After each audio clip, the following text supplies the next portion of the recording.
I'm Corbett Wall with DB Auction, here with your feeder flash for Monday, January the 11th, brought to you in part by Joplin Regional Stockyards.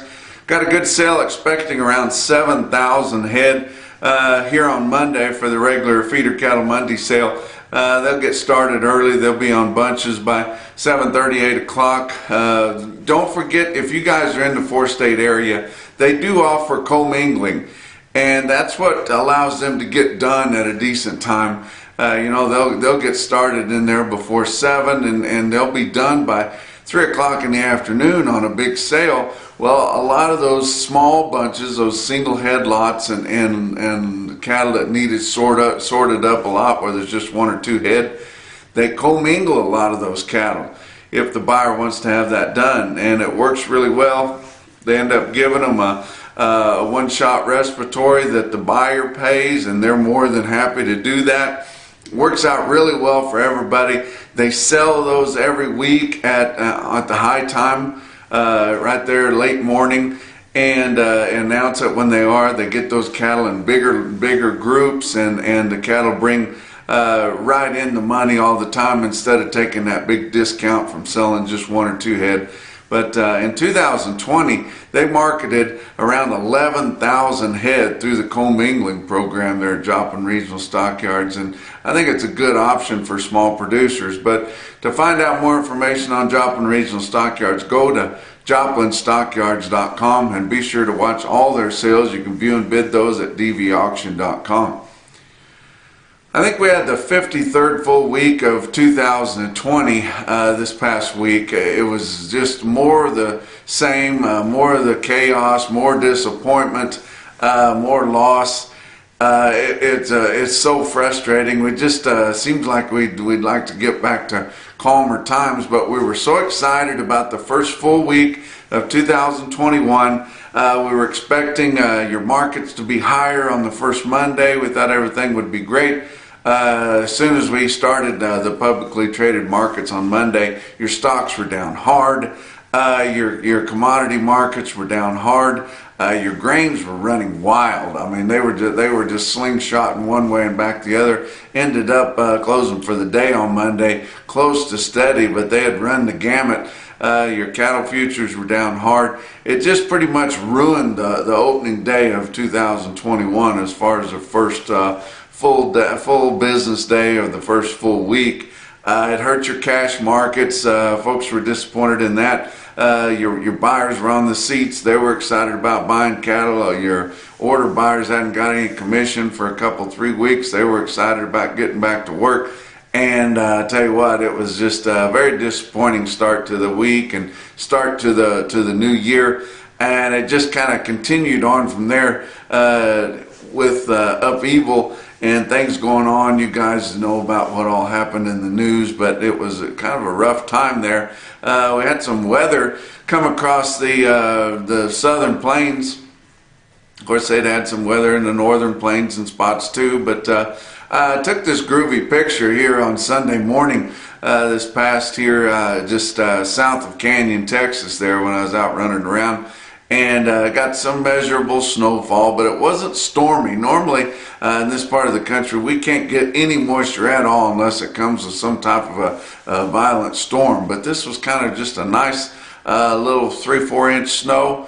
It'll do a lot of good, even though there's not a lot of moisture involved. It'll do really good on what wheat's left out there, and folks were generally excited to get it.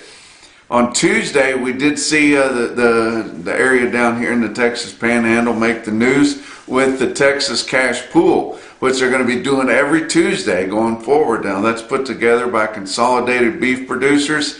It's a really cool deal. You consign, and they're just kind of wanting a spot of your cattle. Give them a pin. Get them a representation of your feedlot show list there. You don't have to give them the whole list, but they're asking people to give that. We've got several feedlots involved. We've got some corporate feedlots involved that are tired of the way things are going, because the rest of their cattle are all going to be sold off of those averages, basically. So they want to help out too. But I think you should consider doing that. I don't understand why every feedlot couldn't give them a pin. And for you guys that are having your cattle custom fed and you want to be part of the solution, tell your feedlot manager, hey, I think I want to put my pen of cattle on the cash pool when it comes around, and it doesn't cost very much, less than $2 a head. Get those cattle sold. They're doing a sealed bid. They've got several packers participating, and they participated pretty strong here this past week. Gave a top bid of 112, which bought the pooled cattle on a Tuesday, and then that helped hold the market to $1.12 later in the week. So I think it's a good deal, and I think I would expect it to expand into other areas, the other 5 areas, maybe not all of them, but maybe sure in the Southern Plains anyway. But it's a good option to do, and I hope it goes forward. We saw on Tuesday the Georgia runoff, similar to the big presidential election. Your conservative incumbents were leading late into the night, and then they had an overnight dump, and then poof, the next morning the liberal Democrats won again. It's amazing how that happens, bordering on unbelievable. And I think you guys have seen the same thing. Well, that caused chaos, and then they had the protest of the Trump supporters on Wednesday in Washington, D.C. You guys know all about that. We're very disappointed that the crazies on the right are no better than the crazies on the left. You get a lot of people together, and they get kind of like a wolf pack, and they get really excited, feeding off of each other. And then they come in and kind of rush the Capitol building. But if you saw some of the videos, I did too, they kind of just pulled the panels back and let them go. And they really didn't get hardly any resistance until they shot and killed the young woman there as she was going through the doors into the Senate there. But I tell you what, the rest of the week we've seen the media, and we've seen a lot of your Democratic leadership try to make us feel embarrassed or guilty about being a Trump supporter. And I don't know about you guys. Of course, I get all types watching this report, but I'd vote for him again tomorrow if I could. I think we were so fortunate and lucky to have had him in there as a president and kind of a people's president. And he pulled back on the regulation. They'll likely undo as much of his work as they can, but really enabled our country to grow, and everything was going gangbusters until we had the pandemic come in. Of course, it wouldn't have mattered if George Washington was the president when the pandemic come in. That changes all the rules. But I don't feel embarrassed or guilty for supporting Trump, and like I said, I think likely that in the events that's happened the last several weeks, with him really refusing to give up, he knew that election was probably going to be some crooked shit going on, and yet he didn't do anything about it. Thought he could do something about it later, but he didn't. But I would say he's probably lost most of his credibility to get reelected again. Of course, he's going to be as old as Joe Biden is by the time the presidential election comes around again. Who wants to elect somebody that old? And I don't really see his kids being able to hang on his coattails. I'm not sure who's going to take the reins, the conservative reins of this country, but I hope somebody steps forward. But like we've said, now that they've got control of the Senate, the House, and the White House, I would assume they're going to make a lot of changes in here that we'll never be able to outrun. Probably not going to have any kind of a conservative president, or for that much control of leadership in either house for the foreseeable future. It's just they're just going to take over, and it's just going to be a one-party system, I guess. Which that just kind of seems like the opposite of what we need here in a democracy. But I don't know. You guys don't want to listen to my political views. You want to listen to the cattle market. Let's talk about the board for the week. February live cattle futures, Monday down 272, Tuesday up 275, so a whipsaw there. Wednesday was down a nickel, Thursday down just 2 cents, Friday down a half a dollar. February live cattle ended the week at 114.47, down 55 cents for the week. Your all important April ended the week at 119.30, actually up a nickel, but we'd like a lot rather see that getting back up over 120. January feeder cattle, Monday was down $4, and then that's what really killed our cash market there. Tuesday was up $1.72, but still a big loss there early in the week. Wednesday down 90, Thursday up 92, Friday down 87, and it was like watching a tennis match there. But January feeder cattle ended the week at 135.82, down 313 for the week. March feeder cattle 136.82 at the end of the week, down 340. A lot of it was caused by your grains being so wild, and I tell you what, big swings on them. But your nearby corn is almost $5 a bushel. We did have one contract that peaked over $5 a bushel there one day in the week. Your beans have been wild. They're late in the week. We had January beans at $13.75 a bushel. So, you know, that's something that's definitely going to be a game changer. But we know that we're going to see considerably higher cost of gains this year than we have for several years. Yes, that will be hard on your feeder cattle market, but in time we're going to see, and I would say over the next several months, we're going to see a lot of your cattle feeders realize that instead of feeding those cattle to inefficient weights of 1,600 pounds, it would be easier to go ahead and market those cattle and replace them. And I think that could help our feeder cattle market in the long run. It'll move our cattle through the system a little bit quicker, and keep us more current on selling our fat cattle and cattle on the show list there. But you know, it's going to take a while for them to figure that out. But you know, they say high grain makes high cattle.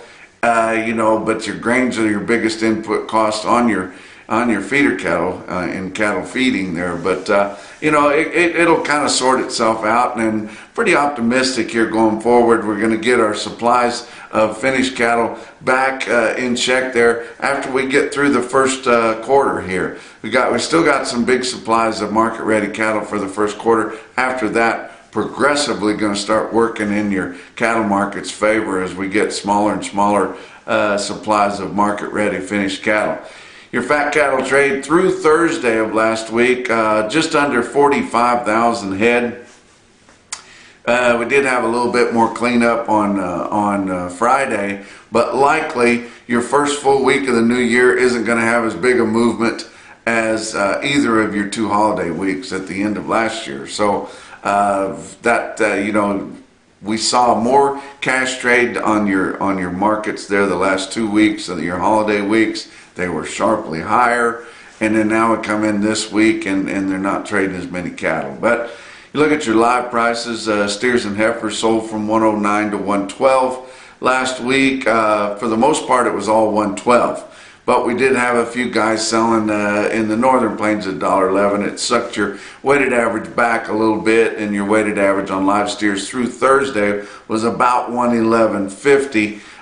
We'll see what happens. It shouldn't change a whole lot more from that with the Friday sales, but we'll get you the whole finalization of that on our next visit after we get the roundup done through mandatory price reporting. But that was a completely steady market, fully steady market, cash basis. Now on your live cash, dress prices, steady to firm. Could call it $1 higher at some points, but steady to stronger, maybe steady to $1 higher. But dress steers and heifers sold from 174 all the way to 180, but largely 176 to 177, mostly 176. And your weighted average on dress steers was right at 176, and that was about 50 cents higher. So it was stronger. We had a good strong market. I wish we'd have had a little bit more trade. But, you know, we were kind of recovering from two lighter slaughter weeks there. But on Friday we had some cleanup trade there. Iowa about 3,800 head confirmed, 109 to 110. That's what pulls back on our 112 as far as the weighted average on live steers. Dress sales from 174 to 176, so pretty good there even late in the week. Nebraska 9,000 head the same way, 110, 174, 176. Kansas about 1,700 head from 111 to 112, and some 175 dressed.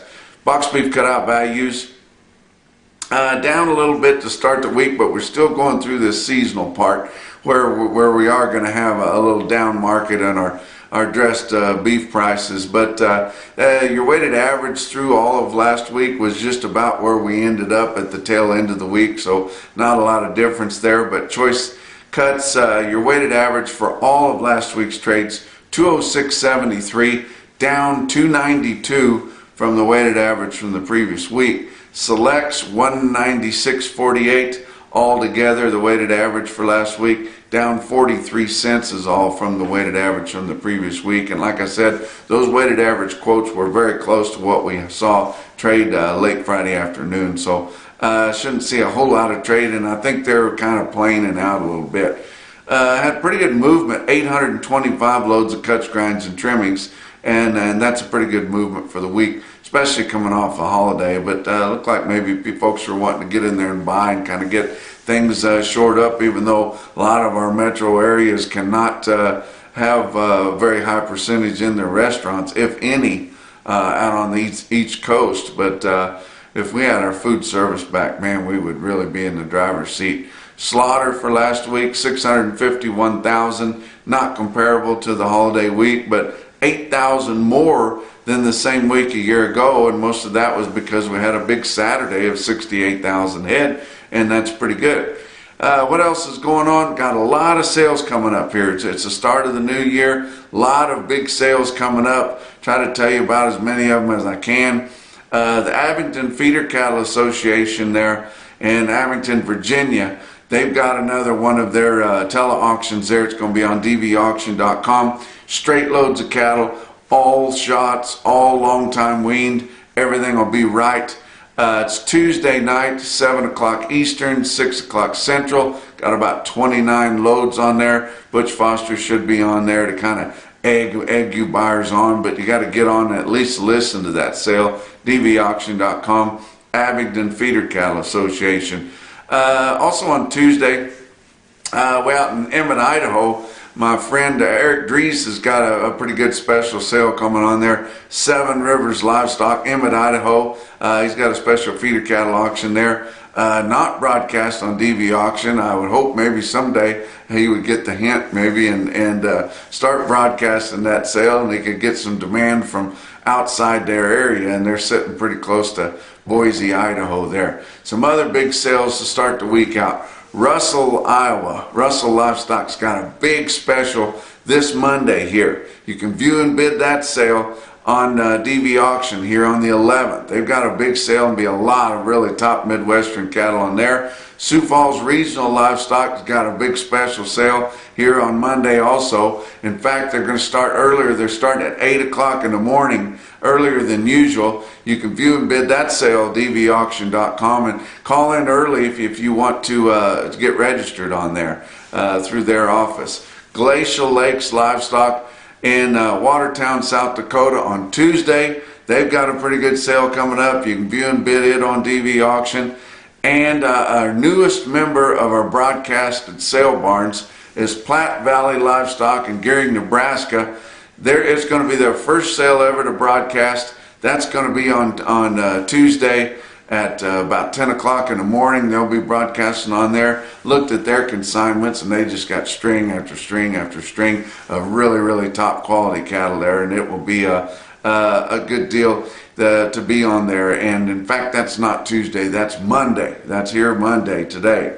I think the only one we had on Tuesday was the Glacial Lake sale there. But on Monday at Platte Valley Livestock, Gearing, Nebraska, you'll be impressed with the quality there. Okay, let's talk about your feeder cattle market. Your real-time index on DV Auction ended the week at 136.22, down $2.17 from the end of the previous week. Cash feeders in your sale barns, True feeding cattle, $1 to $4 lower. That includes big calves that got no place to go with the feedlot, and what big yearlings we had. That loss happened early in the week and continued kind of that steady loss for the rest of the week. It didn't get worse. It just every market had to endure that $1 to $4 lower. Calves unevenly steady to $4 higher. Still good market for your and demand for your stalker type calves. Guys are already buying grass cattle, and if you've got some stalker calves that are really healthy, we've got some condition, guys are really go after those. Some of your big sales late in the week on Saturday. Our best Saturday market, Fort Scott, Kansas. There, 3,700 head of feeders in Fort Scott. Wow, on a Saturday market there. You look at this market report. It's an automated market report come through DV Auction there. We broadcast their sale every Saturday. You can see they were similar to your sales that happened early in the week and all throughout the week, with calves selling higher compared to a week ago and their heavier feeders off some. But look at these load lots of steers that sold there at Fort Scott. There was more than this. I couldn't get them all in there, but they had a lot of good ones. And look at my kind of pick of these here. 60 head, 869 pound steers bring $137.50. How about Crawford, Nebraska? 7,000 head plus there. Look at this automated market report out of Crawford. I'm going to give you some of your best tested weights there. 886 head of 5-weight steers average 550 at 170.15. Over 1,000 head of 6-weight steers average 644 at 150.41. 765 head of the 7-weight steer calves average 747, 143.28. How about a couple drags of heifers? Almost 1,100 head.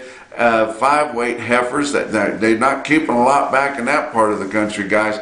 5-weight heifers average 558 at 153.20, and right at 1,100 head of 6-weight heifer calves average 638 at 145.99. That's on all of them. But the most impressive individual quote that I saw late last week or over the weekend, and your Zach Tran top quote for the day, come out of Burwell Livestock Market, Burwell, Nebraska. 87 head, 524 pound steers bring $187. And that's your feeder flash for Monday.